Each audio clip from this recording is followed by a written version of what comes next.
నల్గొండ జిల్లా తిరుమలగిరి సాగర్ మండలం ఎల్లాపురం తండా గ్రామ పంచాయతీ పరిధిలో ఉన్నాం. కాంగ్రెస్ పార్టీ నాయకులు కొర్ర శంకర్ నాయక్ గారితో ఉన్నాం. ఇక్కడ ఎల్లాపురం తండా గ్రామ పంచాయతీలో గెలిచిన తర్వాత అంటే వీళ్ళ అమ్మగారు సర్పంచ్గా కొనసాగుతున్నారు. అమ్మగారు గెలిచిన తర్వాత ఈ గ్రామంలో ఈ తండాలో ఎలాంటి అభివృద్ధి పనులు కొనసాగినాయి, ప్రభుత్వ సంక్షేమ పథకాలు ఈ మారుమూల తండాకు ఏ విధంగా అందుతున్నాయి, వారి మాటలను అడిగి తెలుసుకుందాం. నమస్కారం అండి శంకర్ నాయక్ గారు. నమస్కారం. మీరు మీ అమ్మగారు మీరు పార్టీ సీనియర్ నాయకులుగా ఉన్నారు, అమ్మగారు సర్పంచ్గా కొనసాగుతున్నారు. ఈ గ్రామ పంచాయతీ మీరు గెలిచిన తర్వాత మొదట ఏమేమి పనులు చేశారు, ఎలాంటి అభివృద్ధి కార్యక్రమాలు జరిగినాయి అంటారు? మేము కాంగ్రెస్ పార్టీ మద్దతుతోటి జరిగిన సర్పంచ్ ఎన్నికల్లో గెలవటం జరిగింది. ఇక్కడ గెలిచిన తర్వాత మా తండకు ప్రధానంగా మురికాల సమస్య ఒకటి ఉండేది. గెలిచిన వెంటనే వారంలోనే సొంత నిధులతోటి మురికాలను కట్టేయడం జరిగింది. తద్వారా కొంత మేరకు మురికాల సమస్యను తగ్గించడం జరిగింది. అది మొదటి పని చేసి విజయం సాధించినామని మేము భావిస్తూ ఉన్నాం. అదేవిధంగా కాంగ్రెస్ ప్రభుత్వం, మా ఎమ్మెల్యే గారు, మా సీనియర్ నాయకులు జానారెడ్డి గారు వాళ్ళ యొక్క మా తండ మీద ప్రేమతోటి 21 ఇళ్లను మంజూరు చేయడం జరిగింది, ఇందిరమ్మ ఇల్లు. ఆ 21 ఇళ్ళు ప్రతి ఒక్కరూ ఈరోజు కట్టుకున్నారు. స్లాబ్ వరకు 20 ఇళ్ళు అయిపోయినాయి. గోడ లెవెల్లో ఒక 2-3 ఇళ్ళు ఉన్నాయి. ఇంత మంచి అవకాశం మాకు కల్పించినటువంటి జానారెడ్డి గారికి, జేవీర్ గారికి మేము ప్రత్యేకంగా మా తండ తరపున, నా తరపున ధన్యవాదాలు తెలుపుతా ఉన్నాను. అదేవిధంగా రేషన్ కార్డులు లేక చాలామంది ఇబ్బంది పడితే మన కాంగ్రెస్ గవర్నమెంట్ వచ్చిన తర్వాత రేషన్ కార్డులను ఇవ్వడం జరిగింది. ముఖ్యంగా బియ్యం కొని తినే పరిస్థితి లేక అప్పుడున్నటువంటి ఆ బియ్యాన్ని అంటే రేషన్ బియ్యం తినలేక చాలా ఇబ్బంది పడుతున్నటువంటి పరిస్థితుల్లో సన్న బియ్యం ద్వారా కూడా ప్రతి ఒక్కరికి సన్న బియ్యం రావడంతో ఈరోజు 3 పూటలు మంచి అన్నం కూడా తినే పరిస్థితిలో ఈరోజు ప్రభుత్వం కల్పించింది. ఆ పథకం కూడా చాలా అందరి మా సామాన్యులు కూడా అందిందని మేము తెలియజేస్తా ఉన్నాం. ఇంకోటి వివో బిల్డింగ్ కూడా మా గవర్నమెంట్ నుంచి కట్టాలని చెప్పారు. వివో బిల్డింగ్ కూడా మేము దాదాపుగా 70% దాన్ని పూర్తి చేయడం జరిగింది. అది కూడా త్వరలో పూర్తి చేసి మహిళా సంఘం సభ్యులకు అప్పచెప్తామని తెలియజేస్తున్నాం. ఇక్కడ ఇది మారుమూల తండ. ఇక్కడ వర్షాకాలం సీజన్ స్టార్ట్ అయింది. ఇక వ్యాధులు ప్రబలే అవకాశం ఉంది. ఏ విధంగా వైద్యం అమలవుతుంది అంటున్నారు? మా తండలో వాస్తవానికి మురికి కాలువను మేము మంచిగా చూసుకుంటే, నీటి స్టోరేజ్ ఎక్కడ లేకుండా చూసుకుంటే మా దగ్గర వ్యాధులు రాకుండా చేసుకోవచ్చు. ప్రధానంగా మాకు ఒక్క దగ్గరనే అంటే బోడ్రాయి ప్రాంతంలో మాకు అక్కడ కొంచెం గతంలో చేయించినటువంటి వర్క్లో చాలా లోతుగా తీసారు మురికాల. ఇటు బయటికి రాకుండా అటు బయటికి పోకుండా ఇటు బయటికి పోకుండా మధ్యలో లోతుగా మురికాల తీయడం వల్ల ఏమైందంటే అది నీళ్ళు అందులో స్టోరేజ్ ఉండిపోతుంది. దాన్ని మేము వచ్చి 6 నెలలు అయింది. మాకు బడ్జెట్ కూడా ఇంకా డబ్బులు కూడా మాకు రాలేదు. మా ఎమ్మెల్యే గారు కూడా మా తండను పెద్ద ఎత్తున మురికి కాళ్ళకు డ్రైనేజీ శాంక్షన్ చేస్తామని చెప్పారు. ఈ మధ్య కాలంలో ఎస్టిమేషన్ కూడా వేయించడం జరిగింది. అదేవిధంగా అక్కడ ప్రాబ్లం ఉన్నటువంటి స్టోరేజ్ ఉన్నటువంటి మురికాళ్ళని బెడ్ వేసి ఎంతవరకు దాని లెవెల్ పెంచాలో అంతవరకు లెవెల్ పెంచి ఎక్కడ కూడా చుక్క నీరు లేకుండా చేయడానికే మా సర్పంచ్ గారు మాకు చెప్తా ఉన్నారు. అదేవిధంగా మేము కూడా కాంగ్రెస్ నాయకులుగా ఆ విధంగా ప్రజలకు ఎలాంటి వ్యాధులు రాకుండా చూడడానికి మా జాగ్రత్త మేము చేస్తున్నాం. ఇంకా ఇంకుడు గుంతల కార్యక్రమం చేపట్టారా? గతంలో ఇంకుడు గుంతలు అందరికి వచ్చినాయి. ఇప్పుడు కొత్తగా శాంక్షన్ అనేది లేవు. అవి కొన్నిటిని మేము ఈ మధ్య కాలంలో మన పీడి పీడి గారు వచ్చారు, రాజశేఖర రెడ్డి సార్ గారు దీని మీద అవగాహన కల్పించారు. మళ్ళీ మేము ఎవరెవరైనా లిస్ట్ అవుట్ చేస్తున్నాం. మేము ఫీల్డ్ అసిస్టెంట్ తోటి ఎన్ఆర్ఈఎస్ వర్క్ తోటి చేయిస్తున్నాం. అంతకుముందు శాంక్షన్ అయిన వాళ్ళకు అవకాశం లేదని చెప్పారు గవర్నమెంట్ నుంచి. మేమే ప్రజల్ని మోటివేషన్ చేసి ఇంకుడు గుంతలు తీసుకోవాలి, నీటి స్టోరేజ్ ఉపయోగం ఉంటుంది, దానివల్ల మన బోర్లు ఎప్పుడు కావాలంటే అప్పుడు వాటర్ వస్తుంది, పరిస్థితులు అనుగుణంగా మన నీళ్ళని మనమే ఇంకుకునేటట్టు చేస్తే మనకు ఉపయోగం ఉంటుంది, మన నీళ్ళు కిందికి వెళ్ళిపోతే మనకు కరువు ప్రాంతం వస్తుంది అనేది మాకు చైతన్యం చేయడానికి వచ్చినటువంటి పీడి గారికి ధన్యవాదాలు. వాళ్ళ సలహాను మేము పాటించడానికి, వాళ్ళు సూచించిన మేరకు మేము పనిచేయడానికి కూడా సిద్ధంగా ఉన్నాం. ప్రభుత్వం నుంచి కూడా ఏదైనా సహకారం అందిస్తే దాన్ని ఇంకా స్పీడప్ చేయడానికి ప్రయత్నం చేస్తాం. విద్య అంటే ప్రభుత్వ పాఠశాలలు పడకుండడానికి, విద్యా ప్రమాణాలు పెరగడానికి ఈ తండాలో విద్య ఏ విధంగా అమలవుతుంది? మీరు మీ ప్రోత్సాహం ఏ విధంగా ఉంటారు? విద్యకు సంబంధించింది నేను గత 4 years క్రితము అంటే ఎలక్షన్ రాకముందు నేను విద్యా కమిటీ చైర్మన్గా పనిచేశాను. అప్పుడు టీఆర్ఎస్ గవర్నమెంట్లో మన ఊరు మనబడి అనే ప్రోగ్రాం పెడితే విద్యా కమిటీ చైర్మన్ ఉన్నప్పుడు ఈ మండలం మొత్తానికి పైలట్ ప్రాజెక్ట్లో మా విలేజ్ స్కూల్ని కొంపెల్లి స్కూల్లోనే సెలెక్ట్ చేయడం జరిగింది. ఎందుకంటే మేము ఆ ఇక్కడ ఉన్న స్ట్రెంత్ అట్లా స్కూల్లో అప్పుడు ఉన్నారు. తర్వాత ఏమైందంటే కొంచెం టీచర్స్ మారిపోవడం వల్ల ఇక్కడున్న పేరెంట్స్ కొంత ప్రైవేట్ని మోజులో పడి వాళ్ళు కొంత బయట పంపించడం వల్ల స్ట్రెంత్ తగ్గింది. అయినా విద్యారంగానికి ఏ సహకారం కావాలన్నా మనం గ్రామ పంచాయతీ నుంచి చేయడానికి సిద్ధంగా ఉన్నాం. వాటర్ ఫెసిలిటీస్ కానీ ఇంకో సమస్య కానీ ఏమైనా మా వర్కర్లతోటి ఏమైనా అక్కడ నీట్నెస్లో ఏమైనా ప్రాబ్లం ఉన్నా దాన్ని చూసుకోవడానికి కానీ విద్యకు సంబంధించింది ప్రాధాన్యత ఇవ్వడంలో మేము ముందున్నాం. నేను కూడా ఆ విషయంలో నేను కూడా చదువుకున్నాను కాబట్టి ప్రైవేట్ స్కూల్లో మనం ఫీజులు కట్టి అనేక ఇబ్బందులు పడడం కన్నా రేవంత్ రెడ్డి గవర్నమెంట్లో ఇప్పుడు మధ్యాహ్న భోజనం, ఇప్పుడు టిఫిన్స్ కూడా పొద్దున్నే పూట మన టిఫిన్స్ కూడా పెడతామని చెప్తున్నారు. బుక్స్లు ఇస్తున్నారు, నోట్ బుక్స్ ఇస్తున్నారు, క్వాలిఫైడ్ టీచర్స్ ఇచ్చారు. ఇంకా మాకు స్ట్రెంత్ పెంచితే మా ఎంఈఓ గారు ఇంకో ఒకరిని టీచర్ని కూడా ఇవ్వడానికి సిద్ధంగా ఉన్నారు. మేము ప్రజల్ని మొబిలైజ్ చేసి సంఖ్య పెంచుకొని ఇక్కడ ఉన్నటువంటి టీచర్ని కూడా మేము చెప్పాము. వచ్చే నెల 15వ తారీఖు వరకు ప్రతిరోజు మన పిల్లలు వచ్చేటటువంటి ప్రతి పేరెంట్స్కి మోటివేషన్ చేయాలి. మీతో పాటు మేము వస్తాం. మా సర్పంచ్ గారు కూడా అదే చెప్పారు. కాబట్టి 100% స్ట్రెంత్ పెంచడానికి ప్రయత్నం చేస్తాం. విద్యారంగాన్ని 100% కాపాడుకున్నాం. ప్రభుత్వ విద్యలోనే మంచి విద్య ఉన్నదన్నది మా తండాలు కూడా గమనించారు. పోయినసారి 3 గురుకుల సీట్లను కూడా మా శైలజ మేడం ద్వారా రావడం జరిగింది. సార్ ఇక్కడ ఈ గ్రామంలో అంటే తండాలో ప్రధానంగా ప్రజా సమస్యలు వేటిపై ఎక్కువ వస్తున్నాయి, వాటి పరిష్కారానికి మీ అమ్మగారు సర్పంచ్గా ఉన్నారు, మీరు కూడా ఒక మంచి విద్యావంతుడిగా ఉన్నారు. ఎలా పరిష్కరిస్తున్నారు? ఆ సమస్యల పరిష్కారానికి మీ చొరవ ఏ విధంగా ఉందంటారు? అంటే మా తండకు ఎక్కువ సమస్య ఫారెస్ట్ నుంచి వస్తుంది. మాకు ఫారెస్ట్ డిపార్ట్మెంట్లో మా రైతులు సుమారుగా ఒక సగం మంది, ఈ తండలో సగం మంది ఫారెస్టు భూముల మీద ఆధారపడి జీవిస్తున్నారు. ఆ రైతులు కొంత అభివృద్ధి కావాలంటే, ఇప్పుడున్న టెక్నాలజీని అభివృద్ధి పదంలో పోవాలంటే వాళ్ళందరికీ ఉచితంగా బోర్లు ఇవ్వాల్సిన అవసరం ఉంది. వాళ్ళ పొలాలకు రోడ్డు సౌకర్యం కల్పించాలి. వాళ్లకు కరెంటు లేదా సోలార్ సిస్టమ్ ద్వారా వాళ్ళకు విద్యుత్ కలెక్షన్ ఏదో రూపంలో మనం ఇవ్వాల్సి ఉన్నది.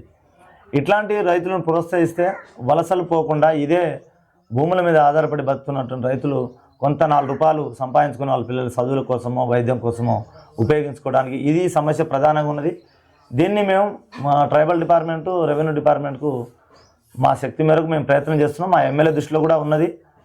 మాకు బోర్లు శాంక్షన్ చేయాలి. మా ఫారెస్ట్ వాళ్ళ నుంచి కూడా గతంలో బాగా ఒత్తిడి ఉండే, ఈ మధ్య అంతేం ఒత్తిడి లేదు. అందరికీ పట్టాలు దాదాపు ఒక 80% పట్టాలు ఉన్నటువంటి RVFR పట్టాలు ఉన్నటువంటి రైతులే ఉన్నారు. ఆ రైతులను కనుక అభివృద్ధిలో మనం తీసుకొస్తే, ఇప్పుడున్న టెక్నాలజీలో ఇప్పుడున్న యంత్రాల పద్ధతిలో కనుక ఆ భూములను కూడా రెండు పంటల విధానము, 3 పంటల విధానాన్ని ఆ భూమిని అభివృద్ధిలో మనం తీసుకొస్తే చాలా అభివృద్ధి అయ్యే అవకాశం ఉంది. నెల్లికల్ లిఫ్ట్ కూడా శరవేగంగా నడుస్తున్నది మన ఎమ్మెల్యే జయవీర్ గారి సహకారంతో. ఆ లిఫ్ట్ కూడా మన పొలాలకు వచ్చే అవకాశం ఉంది. దాన్ని ఒక షార్ట్ టైంలోనే అందించడానికి మా ఎమ్మెల్యే గారు కృషి చేస్తున్నారు. గ్రామ అభివృద్ధి విషయంలో కావచ్చు, గ్రామానికి భద్రత విషయంలో సీసీ కెమెరాలు ఏర్పాటు ఏమైనా చేశారా? ఎమ్మెల్యే గారి సహకారం ఏమైనా ఏ విధంగా ఉందంటారు? అంటే ఇక్కడ మనకు సీసీ కెమెరా గురించి మేము సర్పంచులందరం మీటింగ్ పెట్టుకున్నప్పుడు ఒక చర్చ వచ్చింది. వాళ్ళు మా మదర్ తోటి చెప్పింది ఏంటంటే, మా ఏరియాకు సీసీ కెమెరా పెట్టాలంటే ఆ వైర్ ఏదో ఉంటుందంట దానికి సంబంధించింది. ఇక్కడ నుంచి 2-3 గ్రామాలకు లేవని చెప్పారు. అవి ఫెసిలిటీస్ కనుక ఆ సీసీ కెమెరా వాళ్ళకి సంబంధించిన వ్యవస్థ వాళ్ళు ఏమైనా ఏర్పాటు చేస్తే కంపల్సరీగా మేము కూడా ఏర్పాటు చేయడానికి సిద్ధంగా ఉన్నాం. మా ఎమ్మెల్యే గారు ఎప్పుడైనా ఎల్లాపురం తండని ఏ సమస్య ఉన్నా పరిష్కారం చేయడానికి తన వంతు సహకారం మాకు అందిస్తున్నారు. పూర్తి స్థాయిలో వాళ్ళ సహకారం అందుతుంది మాకు. మీరు ఒక యువ నాయకుడిగా ఉన్నారు. యువకులు బాగా ప్రధానంగా పెడదారి పడుతున్నారు. తాగుడు కావచ్చు, డ్రగ్స్ కావచ్చు, బెట్టింగ్ యాప్లకు పాల్పడుతున్నారు.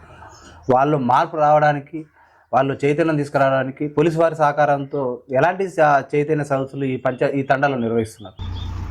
వాస్తవానికి మేము దీని మీద డ్రగ్స్ ఇక్కడ ఉండకపోవచ్చు అంత, కానీ బెట్టింగ్ మీద, చెడు అలవాట్ల మీద, పిల్లలకు చదువు అయిపోయిన తర్వాత ఏ పని చేయాలో తెలియక ఆ గ్యాప్లో ఏదో చెడుదారిన పడుతున్నటువంటి మాట వాస్తవమే. వాళ్ళకు మేము లైబ్రరీ ఏర్పాటు చేయాలని అనుకున్నాం. లైబ్రరీని నిర్వహణ వ్యక్తిని చూసినాం, అది ఇంకా సరైన సూటబుల్ వ్యక్తి దానికి దొరకలేదు. లైబ్రరీ చేస్తే ఏంటంటే కొంచెం ఆసక్తి వాళ్ళకు పెరిగిన తర్వాత దాని మీద ఆసక్తి పెరిగిన తర్వాత ఆటోమేటిక్గా యూత్ ఆ రూట్లో వస్తారు. ఇంకోటి మాకు గవర్నమెంట్కు సంబంధించిన ల్యాండ్ ఉంది, కానీ గ్రౌండ్ చేసుకోవడానికి ఇప్పటికీ మాకు అది ఒప్పజెప్పాలి రెవెన్యూ డిపార్ట్మెంట్ నుంచి. దాన్ని కూడా మేము ఎప్పటి నుంచో అనుకుంటున్నాం. దాన్ని కనుక మేము సాధించగలిగితే ఉదయం సాయంత్రం వాకింగ్ కానీ గ్రౌండ్స్ కానీ గేమ్స్ ఆడటంలో కూడా యువకులను ప్రోత్సహించి సంక్రాంతి పండుగ రోజు కానీ మన 26 జనవరి ఏదైనా మా జాతీయ నాయకుల బర్త్డే రోజు ఇట్లాంటి కార్యక్రమంలో గేమ్స్ కండక్ట్ చేయడానికి కూడా మేము ప్లాన్ చేయాలనుకుంటున్నాం. అది ఇంకా ప్రారంభం దశలోనే, ఇంకా స్టార్టే కాలేదు. దాన్ని కూడా మేము ప్రయత్నం చేయాలి.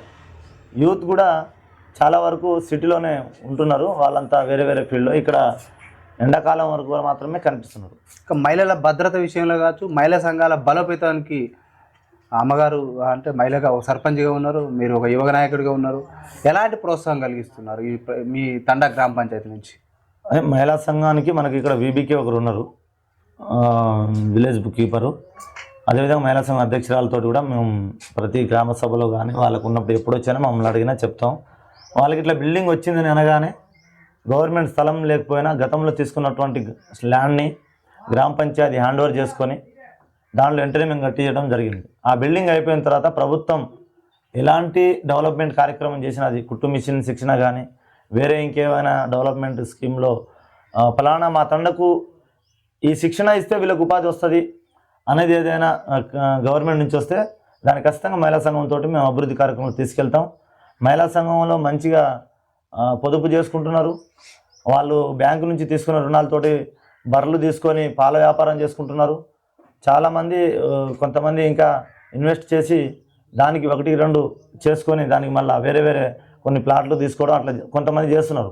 ఒక 20% 30% దాని మీద పూర్తి అవగాహన లేక ఆర్థిక ఇబ్బందులతోటి సతమతం అవుతున్నారు. దాన్ని కూడా దపల వారిగా వాళ్ళకు చైతన్యం చేసి అవసరమైతే మేమే చొరవ తీసుకొని మాకున్న టైంలో ఆర్థికంగా మనం ఎట్లా బలోపేతం చేయాలి, సేవింగ్ ఎట్లా చేసుకోవాలి, దాని మీద అవగాహన కల్పిస్తాం ప్రతి సభ్యురాలకు. ఇంకా మారుమూల తండాలకు మాకు ప్రజలు మద్దతు తీసుకొచ్చారు, బస్ సౌకర్యం కల్పించాలంటున్నారు. మీరు ఎమ్మెల్యే గారి దృష్టికి కావచ్చు, అధికారుల దృష్టికి ఏమైనా విన్నవించారా, ఏమైనా మీకు హామీ ఇచ్చారా?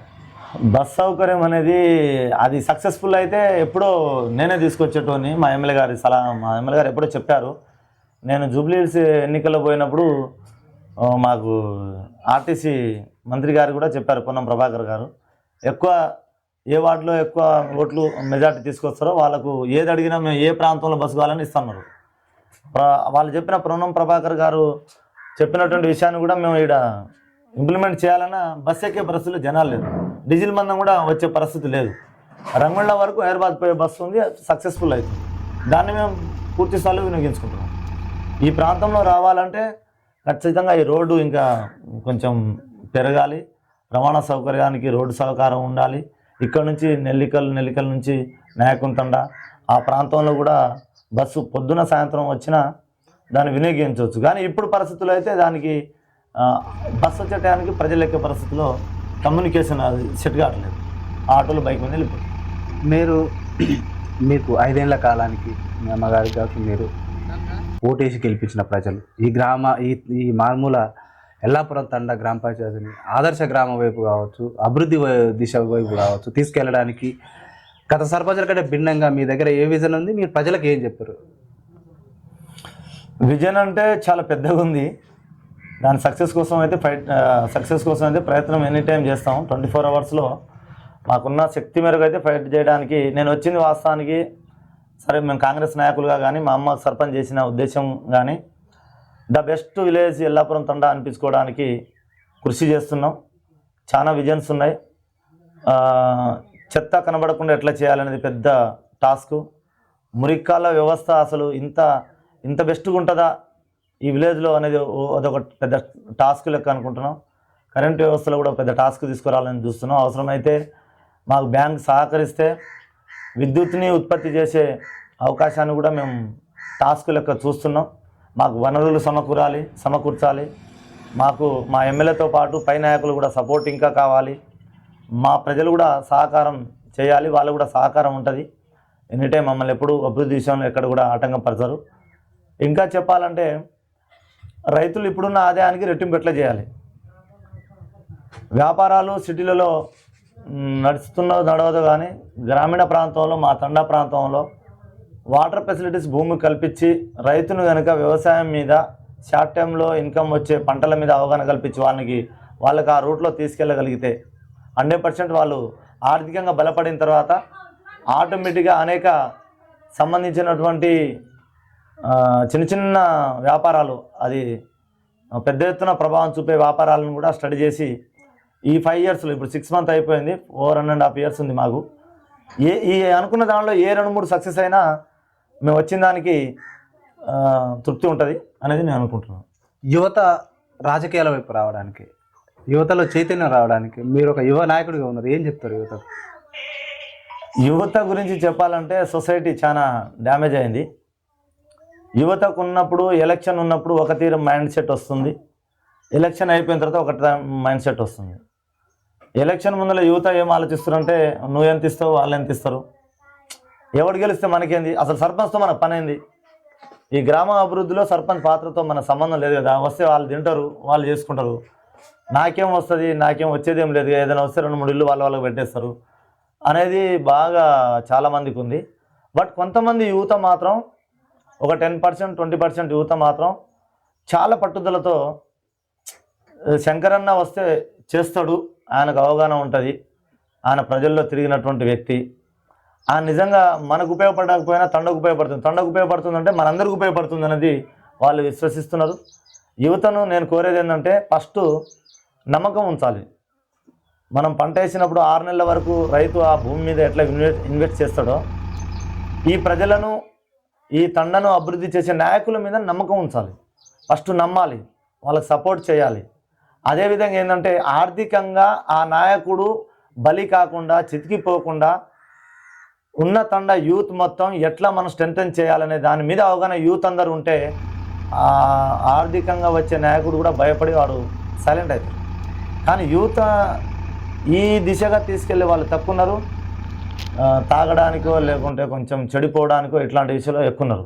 నేను 100% చెప్తున్నా, చాలామందికి మీరు అడిగే అవకాశాన్ని కోల్పోతున్నారు. నా దగ్గర ఒకరిద్దరు చిన్న చిన్న సమస్యలకు వస్తే వాళ్ళు కావాలని చెప్పిన, అంటే అభివృద్ధి విషయంలో వాళ్ళు నన్ను ఏం చెప్పినా క్వశ్చన్ వేసినా అభివృద్ధిని వెనకడుగు వేయను. కానీ వాళ్ళ మైండ్ సెట్ మారడానికి ఇగో మీరు డబ్బు పరంగా రాజకీయాలు చేస్తే ఇగో మీ ఇంటి ముందర చెత్త ఎత్తడానికి కూడా నువ్వు సర్పంచ్ని అడగాలి, నీ ఇంటి ముందర వాటర్ రాకపోతే కూడా సర్పంచ్ని అడగాలి. అంటే ఈ డెవలప్మెంట్ నీకు కనబడకపోతే రోజువారీ వాటర్ అంటే అది ఎంత పెద్ద బడ్జెటో చూసుకోండి.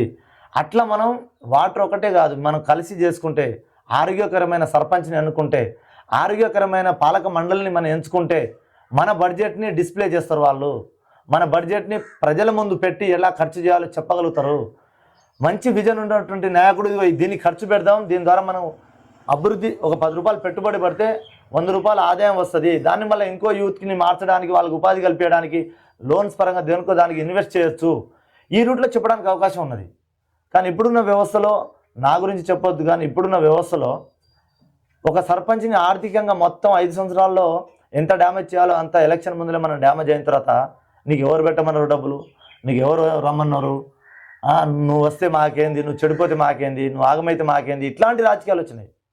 ఈ రాజకీయాల వల్ల ఒక సర్పంచ్గా చేయాల్సినటువంటి మానసిక స్థితి కరెక్ట్ ఉండదు, వాని ఆరోగ్యపరంగా కూడా కరెక్ట్ ఉండలేకపోతాడు. కాబట్టి యూత్ ఏం చేయాలంటే ఈ స్థితిని బయట పెట్టడానికి మీ దగ్గర ఉన్న ఆయుధాన్ని మీరు ఉపయోగించి ఆరోగ్యకరమైన సర్పంచ్ని 5 సంవత్సరాలు మనం ఎన్నుకోవాలి. సమస్యనైనా మనమే పరిష్కారం చేసుకోవచ్చు. ప్రజలు కూడా ఏం చేస్తారు, ఏదైనా మురికాల ఎవరైనా కావాలని డిస్టర్బ్ చేస్తారు, వానికి ఏదో రాకపోవడమో సంక్షేమ పథకాలు కావాలని ఇవ్వలేదని రాజకీయంగా ఏదో నన్ను బదనాం చేస్తున్నారని ఒకడెవడో మురికాలం బంద్ చేసిండు అనుకో, దాని గురించి అడగడానికి వస్తలేరు, వాళ్ళు కొట్లాడుకుంటారు, సర్పంచే వాడు కొట్లాడిస్తాడు, మనకేంది అనే సిచ్యువేషన్లో అలాంటి సమస్యలు యూత్ నిలబడాలి. వాడిని కూడా క్వశ్చన్ చేసి సర్పంచ్ గారు సపోర్ట్ చేస్తున్నారు, ఇది కరెక్ట్ కాదు కదా అని అట్లాంటి విషయంలో యూత్ ముందుకు ఉండాలి. ఏదైనా మనం గవర్నమెంట్కి అవసరం ఉంటుంది ఒక స్థలం, అది ప్రభుత్వ స్థలం, ఎవడో కావాలని కబ్జా చేసుకుంటాం, దాని విషయంలో మనం అడిగినప్పుడు నిలబడి ఆ గ్రామ పంచాయతీ బిల్డింగ్ కోసమో ఇంకో దానికోసమో నిలబడి మనం సపోర్ట్ చేయాలి. ఇట్లాంటి దానికి యూత్ ముందుకు వచ్చి త్యాగం చేస్తే 100% మనం అనుకున్న దాంట్లో కన్నా 50% మన అభివృద్ధిలో రావచ్చు. మన బెస్ట్ గ్రామ పంచాయతీకి ఇది అసలైన టార్గెట్ అని నేను అనుకుంటున్నా. ఇప్పుడు మాలాంటి వాళ్ళు ఏం ఆశిస్తామంటే, నేను చాలా ఆరోగ్యంగా ఉన్నా, నాకేం పెద్ద ఎత్తున డబ్బులు ఏం ఖర్చు కాలేదు, నా తండ కోసం చేస్తే నేను లైఫ్ లాంగ్ నన్ను గుర్తుపెట్టుకుంటానని ఆశ ఉంటుంది. ఇప్పుడు నేను నియోజకవర్గం మొత్తం తిరిగి వేరే ప్రజలకు సేవ చేయడం కన్నా నా తండ ప్రజలకు చేస్తే ఆ తృప్తి వేరుంటుంది. కన్న తల్లి కన్న ఊరిని ఎంత చేసినా అది దాని రుణం తీర్చుకోలేము. అది ఎక్కడ పోయినా ఎల్లాపురం తండ శంకరే అంటారు తప్ప నాగార్జున సాగర్ శంకర్ నన్ను ఎవరు అన్నారు.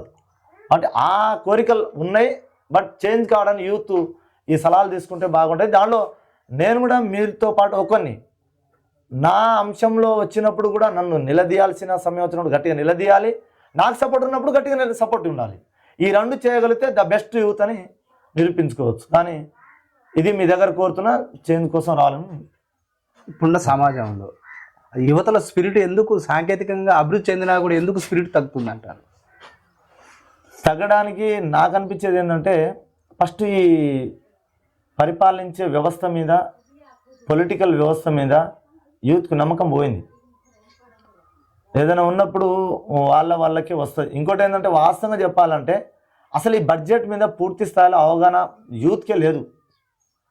పన్నుల ద్వారా గ్రామ పంచాయతీకి వచ్చే నిధుల మీద కానీ, ఎమ్మెల్యే దగ్గరకు వచ్చే నిధుల మీద కానీ, ఎంపీపీ దగ్గరకు వచ్చే నిధుల మీద కానీ ఇగో ఇంత మన ట్యాక్స్ ద్వారా ఇంత అమౌంట్ వస్తుంది, మనం దేనికి ఖర్చు చేయాలి, లేకుంటే మన విద్యా వ్యవస్థ ఇట్లా పాడైపోతుంది, రకరకాల విద్యా వ్యవస్థలు వస్తున్నాయి, ప్రైవేటు రంగంలో హాస్పిటల్స్ వస్తున్నాయి.